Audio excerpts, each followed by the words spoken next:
ቆሮንቶስ ምዕራፍ 3 ቁጥር 7 ሴቶች ከወንዶች ጋር በእኩልነት ሕይወትን ይወርሳሉ ይላል።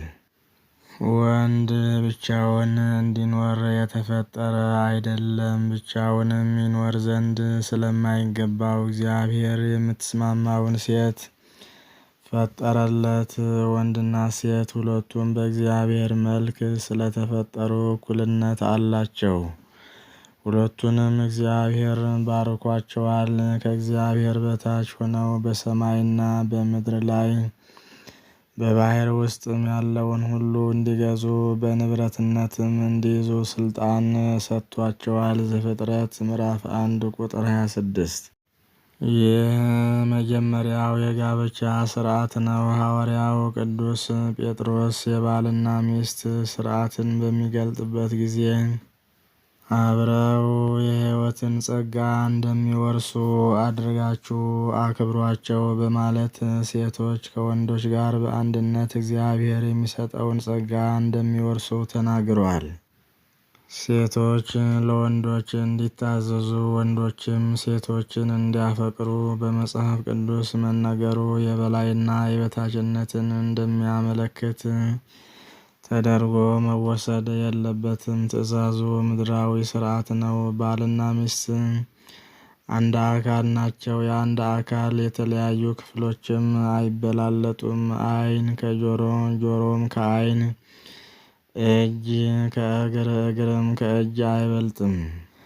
ሴቶች ደካማ ፍጥረት ስለሆኑ ከሚስቶቻችሁ ጋር በማስተዋል ኑሩ መባሉ ሴቶች በተፈጥሮ ከወንዶች እንደሚያንሱ የሚያሳይ አለመሆኑን ቅዱስ ዮሐንስ አፈወርቅ እንዲህ ተረጉማል። የሴቶች ፍጥረት ደካማ መሆኑ በምን ይመስላችኋል? ከተፈጥሮ ባህሪያቸው የተነሳ ነው ወይስ ከሌላ ነውን?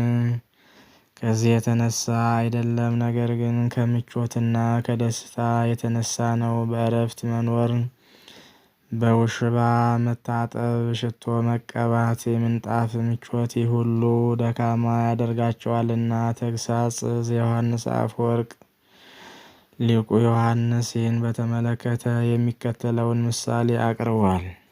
በበረሃ የበቀለውን ተክል ነቅለህ በዛፍ ስር ብትተክለው ከዛፉ ጥላና ጠፈጠፍ የተነሳ ደካማ ይሆናል። እንደዚሁ በከተማ ከሚኖር ወንድ በበረሃ የሚኖሩ ሴቶች ይበረታሉ። ተግሳጽ ዘዮሐንስ አፈወርቅ።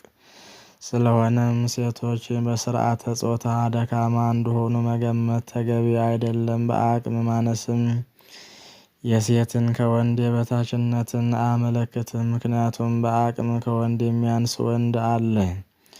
ቅዱስ ጴጥሮስ እንደተናገረው ሴቶች ከወንዶች ጋር የሕይወትን ጸጋ እንደሚወርሱ፣ ቅድስና እንዳላቸው፣ ቅድስናቸው ሲረጋገጥ በስማቸው ቤተ ክርስቲያን እንዲሰራ፣ ጽላት እንዲቀረጽ፣ ከክህነታዊ አገልግሎት በቀር በከበሮና ጸናጽል በአውደ ምሕረት እንዲዘምሩና እንዲጸልዩ ዲያቆናውያት ሆነው በተመደበላቸው ቦታ ቆመው እንዲያገለግሉ ታስተምራለች። ቅዱስ መጽሐፍ የሴቶችን ክብር በተመለከተ እንዲህ ይላል። አንደኛ አባትህንና እናትህን አክብር። ዘጸአት ምዕራፍ 20 ቁጥር 12። ሁለተኛ እናትህን አትናቃት። ምሳሌ 23 ቁጥር 22። ሶስተኛ ሴት ለባሏ ዘውድ ናት። ምሳሌ ምዕራፍ 12 ቁጥር 4። አራተኛ ባልቴቶችን በእውነት አክብር። አንደኛ ጢሞቴዎስ ምዕራፍ 5 ቁጥር 3። በህብረተሰቡ መካከል ስርዓተ ጾታን በተመለከተ የሚነገረው ጎጂ ስነ ቃል መታረም ይኖርበታል። ሴት ብታውቅ በወንድ ያልቅ፣ ልብህን ለሴት አትስጥ። ሴትና ምንስ በትር ይወዳሉ። የሴት ልጅ ወዘይመስሎ የወንድን የበላይነት ለማንጸባረቅ በወንዶች የሚነገር በመሆኑ ፈጽሞ መቅረት ይኖርበታል። እንግዲህ መጽሐፍ ቅዱስ ሴት ያለ ወንድ፣ ወንድም ያለ ሴት አይሆንም። አንደኛ ቆሮንቶስ ምዕራፍ 11 ቁጥር 11። ወንድ የለም ሴትም የለም፣ ሁላችሁ በኢየሱስ ክርስቶስ አንድ ናችሁና። ገላትያ ምዕራፍ 3 ቁጥር 28።